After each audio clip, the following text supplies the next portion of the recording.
We know farming is not sexy for all, right? And different types of farming is more appealing to some folks. But at the end of the day, if you're looking for an animal or a particular type of farming, that's gonna multiply.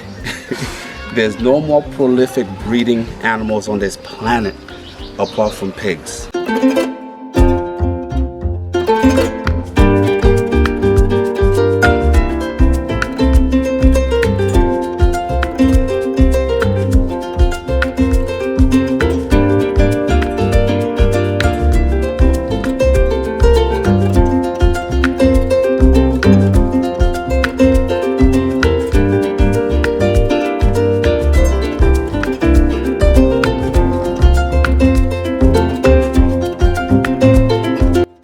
Rise and shine, Valley Farm family. Welcome back to another episode of The Farm. If you're new here, you are most welcome.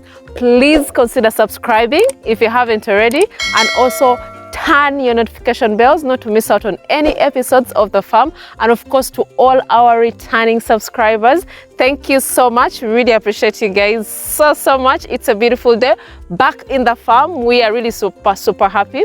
I also have my co-director on standby, who's going to say hello to you guys and also say something to you. You're most welcome.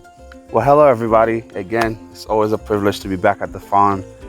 Yes, the sun is shining and it's definitely warmer than usual, but I'm not complaining because I know what the weather's like back in New York City, back in Buffalo, back in Jersey. I'm not gonna rub it in. But if I had to guess, I'm gonna assume right now it's like 82, very low humidity. I'm sorry, I'm not trying to flex, but that's just what we're experiencing here. Yes, wow. We're definitely back at the farm.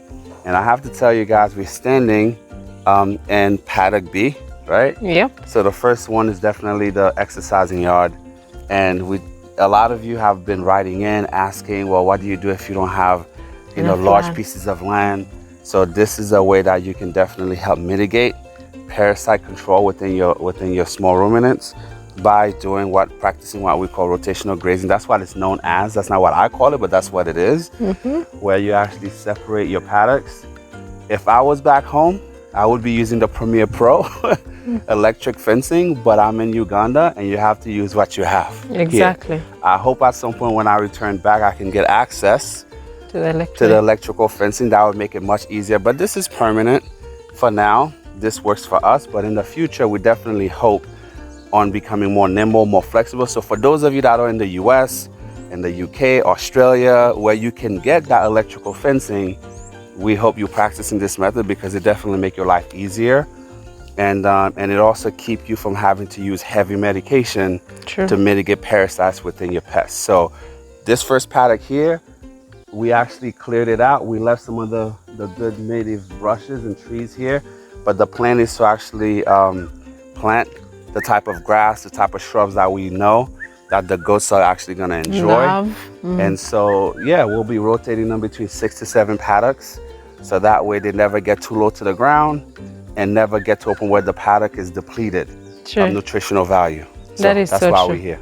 And of course, it's going to be much easier for us and the in workers. Terms of the workers as well, coming to, grazing. It can even cut the number of people who are going to be taking the animals out, because the major work will be doing the cleaning of the houses, making sure that everything is disinfected, everything is really sparkling, so that the animals are also clean, so that they always just check the animals, more to the animals of course, but really appreciate this is happening right now. We have different paddocks, other paddocks are also coming in, so this is a solution that we find out of research, out of seeing other people do it, and it's working for them. So definitely us having it here, I think it's something that is really part of the major reason why we're doing it. The number of the animals are growing. Exactly. We have different units. The pure numbers are definitely growing.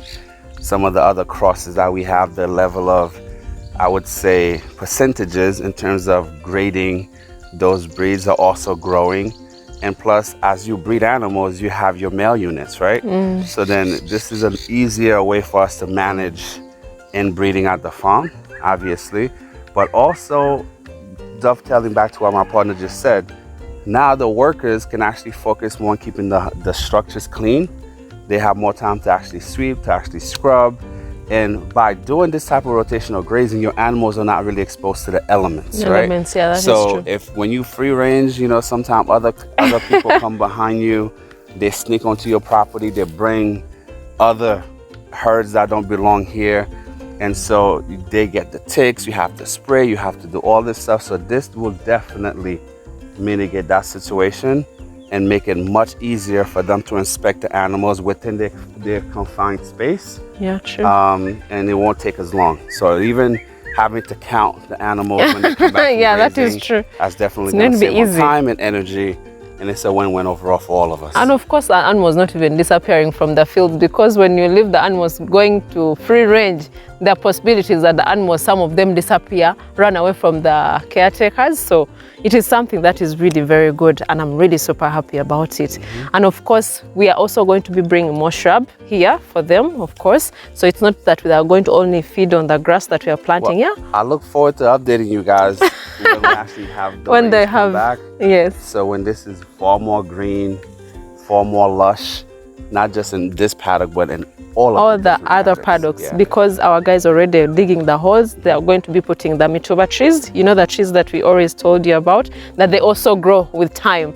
So that at least it helps us with the paddock, with the fencing, that will not have the termites rotting and you have to repair the fencing all the time. So we are really trying to be very strategic with even the fencing of these paddocks. So another major added benefit that most people don't think about, guys, and I'm sure we mentioned this in past videos, maybe from the early days, but it's always good to get a friendly reminder. When you practice this type of animal husbandry, right? There's a very big safety element that come with this, both for your animals, but especially to your staff, because where we are, this place is remote. There are people out here in these streets, and some of them are in the bush, and we've read stories, and I've seen and I've spoken to other people who are actually in the same business that we're in. You know, a lot of the time the herds people don't make it back to the farm. You know, there are folks that might have bad intentions. They follow your schedule, they know where you go graze your animals, and sometimes the herdsmen can get jumped, they get beaten, and at times the worst happens. So this is another way to make sure that you don't have to worry about that. Yes, we do have armed security at the farm, but that's a luxury most people cannot afford to have, okay? True. Do we want to have that? No, but it's a necessity to keep our staff safe and to also keep our herd safe, right? But by having this here and not worrying about the staff leaving, going 5, 7, acres deep into the bush, you can see everything here. You understand? So this is another added benefit that comes with using this type of practice to rear your animals. Wow, that is really amazing. Guys, this is just an update for this section. We are still giving you more updates of the farm and what is actually happening today. So let's go to a different section. To the pigs we go. Let's go to the pigs.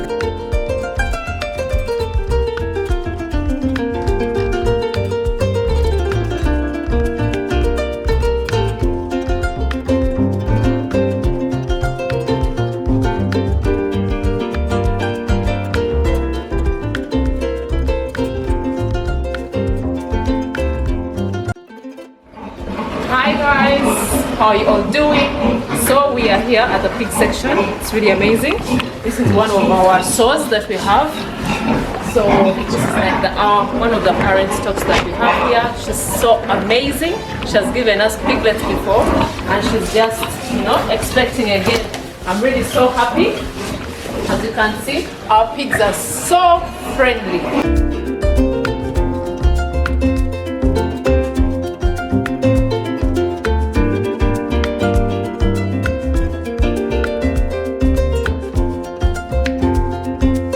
Well guys, we are here. I know your request has been answered because most of you have been really wanting us to come to the pig section to see what is really happening, the progress, what's up with our pigs, because we just show you like bits and pieces here and there. But finally today, I'm really super excited to come inside the house so that you guys can really see actually what is happening. We have our pigs here. Some of them are already resting because it's already mid-morning. So we already fed them already. Of course, cleaning is being done as well. There's a lot that is actually really happening here. Yeah, so we're actually standing in a maternity ward. This is where we actually isolate the cells that are on the verge of giving birth. This one's like, I'm gonna say maybe 2 weeks away. The books is not in front of us, but we typically separate them, even though we have the grower's pen. Yeah. But by the time they're bred and ready to give birth, we typically give them the space in the room. That way they can do their nesting on their own time. There's no hostility of them fighting, and there's no stress. Yeah. Where we're standing is super clean. The wood shavings are brand new. Everything is there. The troughs are clean, and she's happy. You could always tell because they're far more calm, they're far more relaxed, and far more comfortable. That is true. Sleeping on this particular type of bedding than sleeping on the hard concrete. So. Yes, and I remember, of course, we have so many newcomers, new people who have really joined the family. And when we shared our no-smell pig house, people were like really shocked. People are like, oh my God, how is that even possible? Where we are standing here is a no-smell pig house, guys. There's no smell at all, no odor. When you come in here, it's as fresh as you can be, like when you're outside. That's how it is as the pigs are in here. They're very comfortable. It makes life really very easy for us and also the animals themselves. So guys, when we tell you guys that we are using the IMO system, the IMO is a deep litter system whereby we put the bedding here, as you can see. For the new people, of course, who are watching this maybe for the first time, we are using the bedding. That is the wood shavings. Most of you have been still asking, what are you guys putting? Is it soil? Is it, you know, what is that exactly? Well, we chose to use wood shavings, but then some places, some folks can use rice husk. Yeah. Some use other materials, but we find that the wood shavings works best for us because we can keep this type of bedding in for at least like 6 to 7, sometimes 8 months. True. And then when it gets to the point where it starts to degrade to a certain point, it turns into excellent fertilizer. That's when we remove and refill. But believe me, these animals are so much more comfortable here. You don't have to remove the females to a different section when they're here mating, because a lot of the time people incur injuries with their especially with their pigs when they're in the mating, I would say ceremony. Yeah. Because when you have the slippery slate, sometimes some folks don't actually put the rough cast down properly. A lot of these animals can slip, break their hip, break a leg. Then at that point you have to put the animal out of, you have to put it down. So we haven't had to experience that with these pregnant ladies here, particularly during the mating process. So that's another value addition. But the house is as good as the people who takes care of it as well. So this is, yes, we actually use the wood shavings. Yes, we use the IMO system. But then we also have a dedicated group of people who work here that actually follow the process, how they're supposed to clean each section. We don't have 100 people taking care of these pigs. We have about 4, 5, taking care of this massive structure. But it's only feasible because we practice this system. The system. If we had like 300 pigs on the standard concrete, we would have needed at least 10 to 15, if not 20 employees in order to try to maintain the smell under control. But that's it. Wow, that is really amazing. And about the feeding, of course, guys, we do feed twice a day. As you can see, like this other time, they're just resting, taking their water. It's all about the water. As long as you invest in clean water, you have nipple drinkers in your building, that is really good for them because they exercise. We have even in other pens, we have some chains for them to play, because most of you have seen it again on our clips that we've shared with you guys, and you've been asking, what are those chains for? Those are just for them to play around, to distract them when they're inside their pens. Yeah, and our pigs are friendlier than most because they're around people all the time. All the time. And but no, they while they're here at the farm, we do our best to give them their best life. That is true. Because if you have happy pork, happy pigs, you end up with happy pork. So and happy customers when they're eating the delicious pork. So that's what we have for this section. I'm sure we'll capture more stuff in the more stuff, yes. B-roll, right? Exactly, and of course more educative content is coming up. I know last year we did more videos here, but this year we definitely come with also updates and also the progress. As we're importing our other pigs from South Africa, we'll definitely bring that to you guys as well. Exactly. I'm excited about that. Yeah, we practice what we always say here, like enhancing our breeds, making sure that we have the best here, So guys, whoever really wants to come and purchase piglets from us, we definitely taking orders for the piglets, most especially the ones for the growers. We shall definitely discuss with you guys if they're available, but we shall definitely give you the best of the best, because we are really doing our best to make sure the breeds that we have here are the ones that every farmer out there who is going to breed should really have in their farms. But we really appreciate all your comments, all your concerns, those ones who have really reached out to us for information, even compliments. You know, most people really even appreciate us for sharing this knowledge with them, because they feel like we are really sharing too much. We are not sharing too much. We just want to be very open with you guys, and also just be transparent and really show upcoming farmers it is really possible for them to also do something like this. And in case you really don't have what to do, especially the youth who are really struggling to find jobs, that, you know, pig farming shouldn't be despised. It is something that can be doable by anyone, and you can also do it. So guys, do not despise pig farming. Students out there who have just graduated, do not despise. If you have the opportunity, if you have the land, if you have some finances, you can also start a pig farm of your own.